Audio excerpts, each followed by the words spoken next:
خوست کې د زمري 28مه یا له انګلیسي ښکېلاک څخه د خپلواکۍ بیرته اخیستلو 104مه کلیزه د خوست په اطلاعاتو او کلتور ریاست د غونډو تلار کې ولمانځل شوه.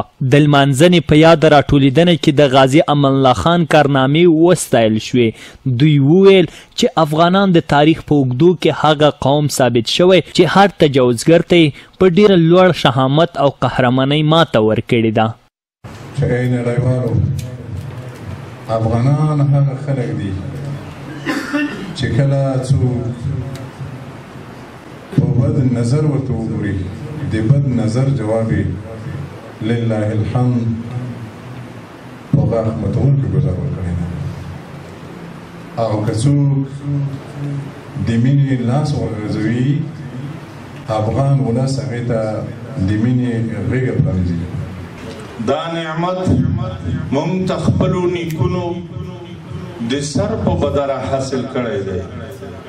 زمونږ ولسونه، زمونږ مشران په دې ورځ باندې بلکې د دې ورځې د راتلو دپاره په سنګرونو کې جنګېدلي، سرونه یې قرباني کړي، وینې تویې شوي، د دښمن سر یې مات کړی، په دښمن یې وردانګلي او دښمن یې د دې خاورې نه شړلی. ورته مهال بیا پر افغانانو د دې غږ وشو چې د ملي وحدت او د هیواد د بیا رغونې پر مټ د خپلواکیو ساتنه وکړي.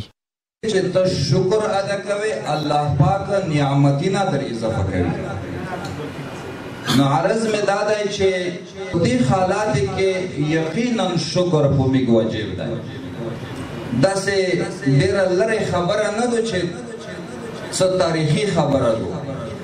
د پرین ورځ او د نن ورځ ته خپله مقایسه کړه. دغه ورځ باندې زموږ ستاسو اجدادو، نیکونو او د هغې وخت مجاهدینو، غازیانو د وخت د برطانوي ښکېلاک څخه، د انګریزانو څخه دا یوه پرتمینه خپلواکي، ازادي ګټلې وه. د ویناوالو په خبره اوس د دې وخت را رسېدلی چې ازادي د قلم او حکمت پر مټ وساتو او هیڅ لوري ته پکار نه ده چې ناخوالو ته لمن ووهي.